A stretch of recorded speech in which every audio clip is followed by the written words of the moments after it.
Olha, tu pode gostar ou não desse cara, mas é inevitável tu pensar que alguma coisa tem e dá pra gente absorver, dá pra gente pegar pra nós alguma parte útil da mentalidade do Trump. Cara, nessa época estamos vivendo sanções do Trump com o Brasil, e se você entende um pouquinho de geopolítica, você entende que existem intenções bem mais profundas do que simplesmente uma sanção. Você entende, observa e vê a postura com que ele trata os outros países, né, Rússia, etc. Você vê que existem intenções estratégicas e que nós estamos, no mínimo, observando uma pessoa ousada negociando.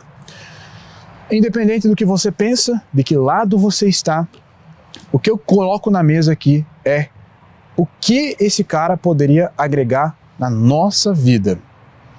Trump escreveu, se eu não me engano, 2 livros. Um deles chama-se A Arte da Negociação, que ele pode ser resumido em uma pequena frase.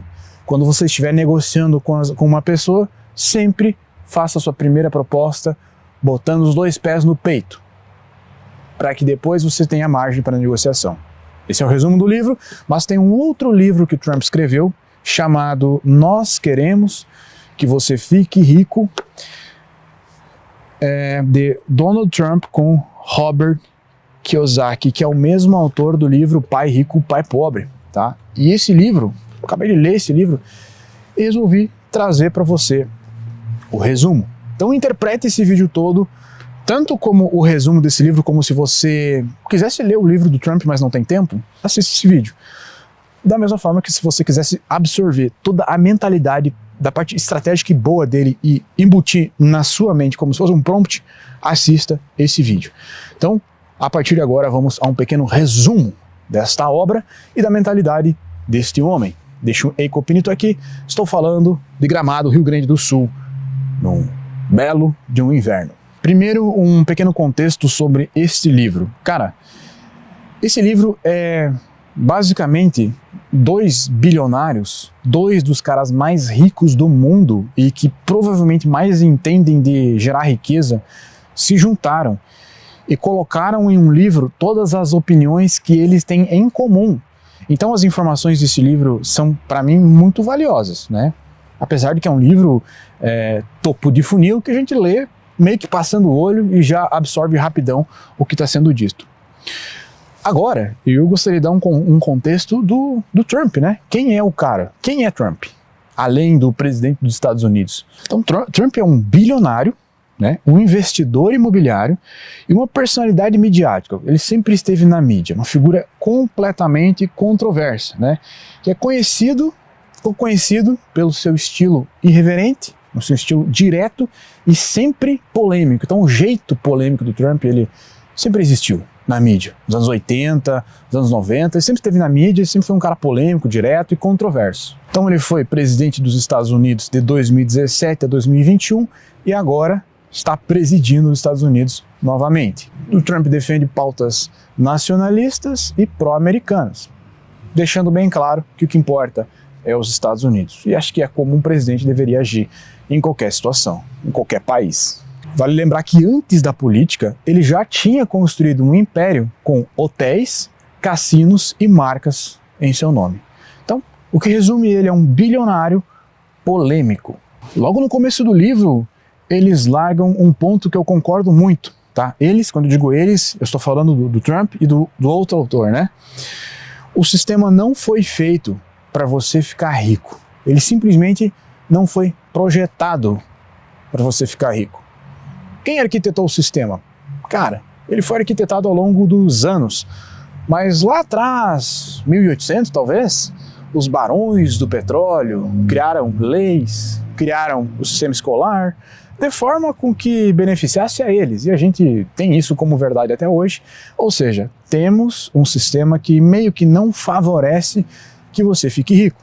Isso é uma frase, uma afirmação dita por 2 americanos, bilionários.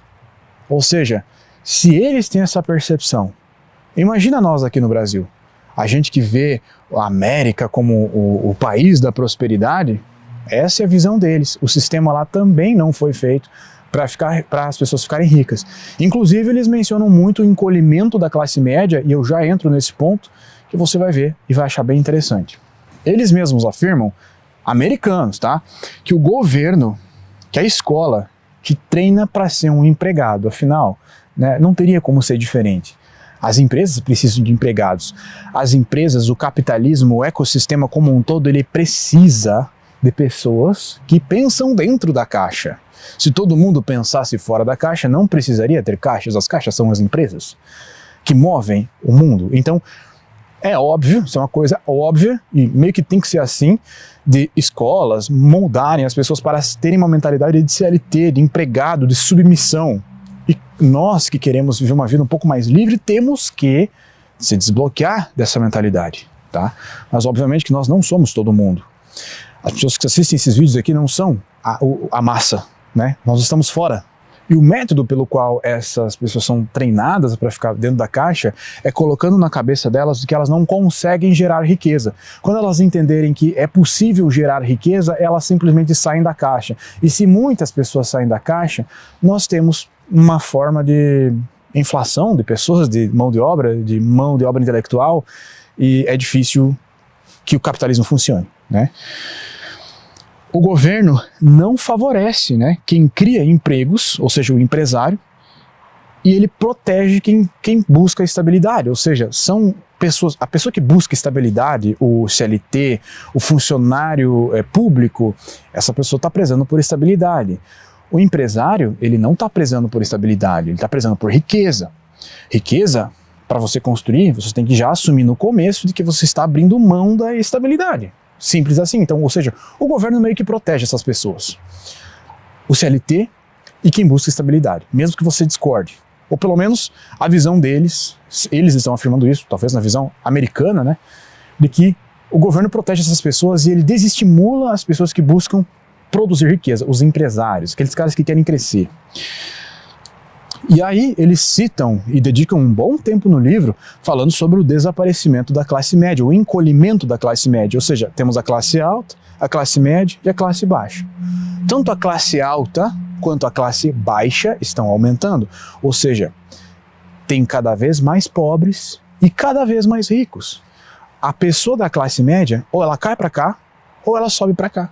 Então, cada vez menos nós temos classe média, ou seja, é aquela frase, o rico fica cada vez mais rico e o pobre fica cada vez mais pobre, mas abrangindo também a classe média. Ou seja, a classe média não é um local estável, que você vai ficar a vida toda sendo classe média. Não existe isso. Se você é classe média hoje, ou você faz um grande esforço para subir para a classe alta, ou uma hora ou outra você vai cair para a classe baixa. E aí vem alguns insights do livro, né? A maioria das fortunas construídas ao longo da humanidade moderna foram construídas em tempos de crise e caos. Ou seja, já pegando aquela mentalidade de que enquanto o pobre ele passa o tempo todo se protegendo e com medo da crise, o rico é como se ele estivesse esperando a crise acontecer.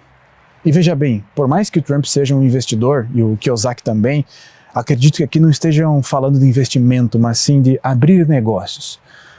Daquele esquema de que alguns, enquanto todo mundo chora, outros vendem lenço, é basicamente isso. Cara, os novos negócios surgem sempre do caos, e no caos, prosperam no caos. Uma afirmação que não só o Trump faz aqui, mas qualquer bilionário fala sobre isso, qualquer empreendedor fala sobre isso, é que existem dois tipos de dívidas, que é a dívida para você construir um passivo e a dívida para você construir um ativo. Todo mundo sabe que um passivo, por exemplo, é um carro de luxo. Isso é um passivo, ele não vai te gerar grana. Mas um ativo é a construção de uma empresa. E que a maioria da alavancagem financeira é feita com um empréstimo, com uma dívida, né? Ou seja, uma dívida para a construção de um ativo geralmente vale a pena. Essa é uma afirmação que está no livro. A dívida feita com o banco para uma alavancagem financeira para a construção de um ativo, ou seja, uma empresa que vai gerar dinheiro, geralmente vale a pena. E que geralmente não se consegue abrir um negócio sem assumir uma dívida, um negócio grande. Algo que eu acho muito importante é um insight que diz assim: dinheiro é sinônimo de velocidade, tá? A gente anda falando muito de dinheiro aqui nesse canal e, cara, a gente fala de dinheiro, fala de abrir negócio online, fala de inteligência comercial e a gente já percebeu, né, que dinheiro não é sinônimo de força, dinheiro não é sinônimo de beleza, dinheiro não é sinônimo de inteligência, dinheiro é sinônimo de velocidade. Ou seja, cara, eu conheço pessoas que têm ideias geniais e que até executam, mas demoram para executar, ficam perdidas no perfeccionismo. Eu mesmo já tive algumas ideias que demorei para executar, enfim, ou seja, o meu aprendizado de empresário, principalmente no online, valida essa frase.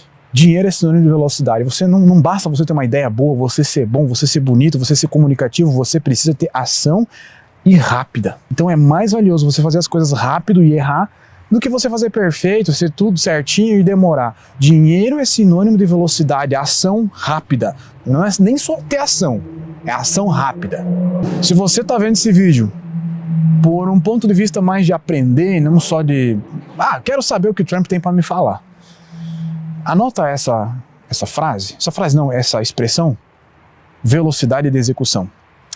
Nunca esqueça disso. Se você é meu aluno, tem o seu caderno da sabedoria, tem o nosso método de aprendizado lá da Alpha Life. Então essa é uma coisa que você tem que anotar no seu caderno da sabedoria. Velocidade de execução. Simplesmente porque o mercado como um todo, o capitalismo como um todo, ele muda muito rápido. E o que faz mudar muito rápido é as pessoas. E cada vez mais as pessoas estão mudando rápido. A velocidade de pensamento, a velocidade de mudança, a internet, tudo isso faz com que muda cada vez rápido. Ou seja, se existisse uma curva apontando a velocidade com que o mundo muda, ela é exponencial, o gráfico é exponencial. Cada ano muda mais rápido, ou seja, as pessoas mudam, porque chega muita informação até elas, o padrão de consumo muda, logo o mercado muda, e isso é proporcional à velocidade que você tem que ter de execução das coisas. Talvez agora indo por um ponto de vista mais do investimento, eles afirmam aqui, um insight bem denso aqui o medo de perder o que você já tem é maior do que a energia colocada para conquistar mais. Ou seja, o medo de perder aquilo que você já conquistou é uma trava para as pessoas. Tá? E talvez até a gente entenda que a gente coloca muito mais energia, os nós brasileiros, né, em preservar as coisas que a gente conquistou do que ficar gerando mais riqueza. Mas eu já vejo que é natural a gente ter perdas e que deve colocar muito mais energia em fabricar mais, fazer mais, ser um fazedor, né, do que ser um mantedor, mesmo que tenha perdas. E para finalizar, né, a intenção não é colocar esse vídeo como algo muito longo, não, eles batem muito na tecla do network, mas um network com propósito, né? Eu acho ridículo a forma com que as pessoas tratam esse assunto no Brasil, né, o network, fazer network. Cara, o network de verdade, ele está relacionado a algo mais profundo e mais funcional, né? Hoje as pessoas elas se vestem de uma forma para participar de um círculo social onde é que estão pessoas ricas e não conseguem tirar proveito daquilo. Elas querem se misturar no jeitinho brasileiro com pessoas ricas e não ganham nada com isso. O networking de verdade ele acontece da seguinte maneira. Ao longo, se você é uma pessoa normal, eu vou primeiro falar de como ele acontece para pessoas normais e depois como fazê-lo da maneira estratégica. Se você é uma pessoa normal, você vai criando uma rede de contatos úteis ao longo da sua vida. Por exemplo, um encanador conhece o cara que vende cano, conhece o cara que vende material de construção, que conhece o cara que também é eletricista, que conhece o cara que troca ar-condicionado. E isso é um network, a palavra literalmente significa isso, uma rede de contatos. Network, né, de trabalho. E você vai, ao longo da sua vida, tipo, eu, por exemplo, cara, modéstia à parte, ao longo desses anos eu fiz um trabalho bem feito. Então, muitas pessoas famosas, né, me conhecem, troco ideia com elas. Então, o meu trabalho chegou até essas pessoas, eu conheço muitas pessoas, eu troco ideia com essas pessoas e a minha autoridade, o que eu já falei, o que eu já fiz, se eu chegar e falar alguma coisa para essas pessoas, elas vão acatar o que eu falei, porque eu tenho uma posição que eu posso reivindicar na internet. Esse é um network normal, criado ao longo de anos, ou seja, o meu trabalho gerou um network como um efeito colateral. O network é um resultado de um trabalho bem feito. Agora, estrategicamente, como que a gente pode fazer network conforme o que o Trump está dizendo? cercar-se de pessoas mais inteligentes do que você. Mas não é só se cercar e bajular essas pessoas, é de alguma forma ser útil para essas pessoas. E eu também tirar proveito dessas pessoas, senão não vale a pena me cercar. Então, o network hipócrita que as pessoas têm no Brasil é você pagar para ir num evento de marketing que lá vai ter outras pessoas também. Besteira, hipócrita. O networking útil é, por exemplo, o cara que é vendedor de automóveis de luxo, que paga uma mensalidade de uma academia cara para ter contato com os caras ricos, com o propósito de, eventualmente, vender para esses caras. Então, é você se inserir no grupo social das pessoas para, eventualmente, você ser o contato que essas pessoas buscarão quando precisarão de alguma coisa. Ah, conheço o cara lá, ele é empresário do ramo automotivo, do ramo imobiliário ou do ramo do marketing. Essa inserção social, se cercando de pessoas que agregam na sua vida, não só agregam, mas que vão ser possibilidades, dedicar um certo tempo a isso é válido, desde que tenha propósito e desde que você consiga tirar proveito. Senão, só estar junto do grupinho rico só para fazer uma média é besteira. Este foi o livro do Trump, um pouco da mentalidade financeira dele, né, de riqueza dele. Espero que você tenha gostado desse vídeo. Deixa um icopinito aqui e a cúpula te espera. Link da cúpula aqui na descrição. Na descrição também temos o link do Capital Digital, o nosso método de fabricar dinheiro usando a internet, usando inteligência artificial, usando a audiência e toda a modernidade do mundo colocada ao nosso favor. Clica aqui embaixo e te esperamos lá.